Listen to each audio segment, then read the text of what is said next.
Hi, and welcome into week 5 for us. As we are in week 5, we're also going into chapter 5 for our course. This week, you've got a couple things to do here. You do have an additional assignment on top of our normal things. So first of all, you've got your last news update for us in week 5. You've got the chapter 5 quiz, of course, tied onto our book. You have a document here about healthcare in various spots around the globe. This is basically some background for you to use for your third assignment of the week, which is the healthcare simulation game. So what I would like you to do is this. First of all, read our book, right? And also briefly, I would read through a couple spots in here. This is a very long document, so I wouldn't read the whole thing. I would pick a few that you think are intriguing and read them. Because it's going to help you go and decide kind of how to plan a healthcare system. What I'll do then when I feel like I have an idea of what I would do if I were in charge of healthcare is I would encourage you to watch this clip here. It's a longer talk and it's a walkthrough of this game, but in short, I would like you to complete 2 4-year terms of this game here, which is old school, but still it works for our purpose. And what you're going to do is this. First of all, don't go and download this. Please just play it in a browser, and I know that Firefox works for this, so I'll hit start. It takes a little bit to load here, but once it does, I would encourage you to open it up full screen. I would also mute your speakers because it has some retro music that's a little bit annoying. In short, what this game is this was made in 1994 by the same people who made The Sims, and it was based on data that was current at that point, which is still relevant today, on how do you run healthcare. So basically, what occurs here is, and I'll just go and give you a brief idea, you're put in charge of a town, and you have control over almost everything to do about their healthcare. This means that you not only have to tell the people what you're going to do, but also you have to try to actually accomplish it and see what happens. So I'll leave the rest of it for the walkthrough video because that's a little bit too much for this one because it is an extensive game. But work through at least 2 4-year terms where you're trying to actually do what you think is the best form of care for everybody. All right. Then once I'm done with that, I would like you to start a Microsoft Word file. Write me a paragraph about what you believe the best form of healthcare is. So what did you do and why? Go and tell me in a paragraph here what happened in the game. So what did work, what did not work. There are things that you won't be able to get into the game because there are limited choices in the game. With that being said, though, it is a pretty extensive game. A paragraph here about what would you change about your original plan if you were to change things. And then finally, a paragraph or two about what did you learn about healthcare and how we actually apply it to the real world through both the book and this game. Once I'm done with all that, again, you just go and click right here and go and turn it in here. Be aware, playing a 4-year term in this game is going to take you about an hour. All right, so I would plan for this particular assignment spending probably 3 to 4 hours in this week on this, and that would be probably pretty fair. Last thing here that I would like to show you, ethics and global health. Our project, we've talked about step 1, step 2, step 3. Now let's go and talk about your first paper. So once you pass step 1 and step 2 and step 3, you'll get to the point where you can actually go and turn it in a paper.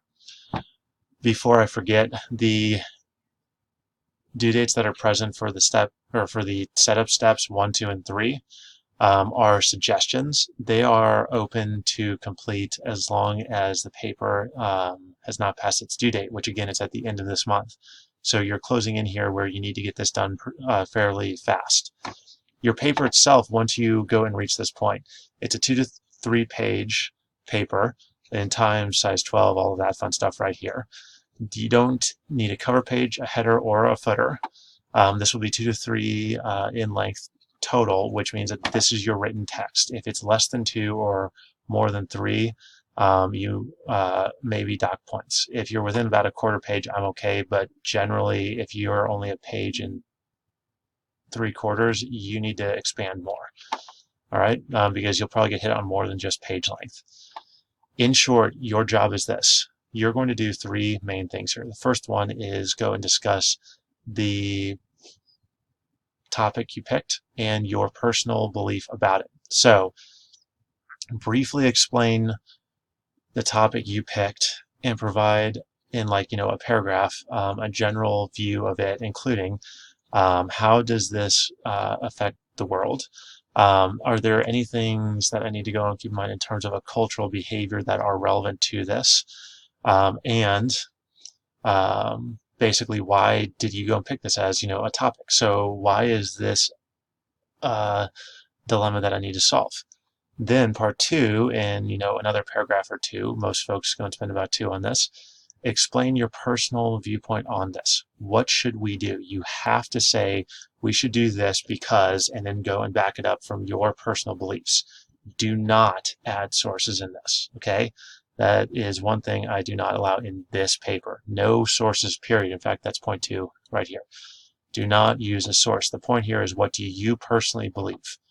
Part two here. So I've gone and talked about what I picked and what I believe we should do about this one. And please, again, stick with just the topic that is there. All right, don't expand on it, because it will make the rest of this much, much harder than what it needs to be, or it might make it impossible to go and finish steps 2 and 3. The next part here is, what viewpoint do you believe you were using to go and justify what was the morally right thing to to actually do, right? Why did you use this? And then finally, what are some of the problems with using the viewpoint that you used? All right, because everyone has blind sides and has things that we have to go and watch. So for you, what are the ones for your viewpoint? And yes, everyone does have one, so you do have pros and cons here, where it's good and where it's bad. Finally, the third part here, I would like you to include in here an examination of personal factors in your life that may have been a guide for you on your position for this particular topic. What are the assumptions, beliefs, expectations, all of that stuff that are relevant to your viewpoint? All right, and then finally, last one, in fact, the only one really that we didn't hit in our setup steps. If we were to take your advice and do this for this idea for the entire world, what would happen? All right.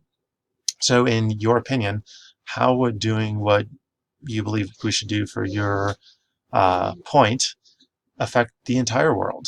All right. And again, no sources here. This is your personal beliefs. All right. So that's the paper. Again, all of this is what you believe, so it shouldn't be too hard to actually write. Don't forget, I do expect you to write this in the proper formatting here. So times size 12, all of that stuff you will be docked. If it's not, I do expect you to check for typos, all of that fun stuff, because you are in college. And please think about how you actually set up your paper.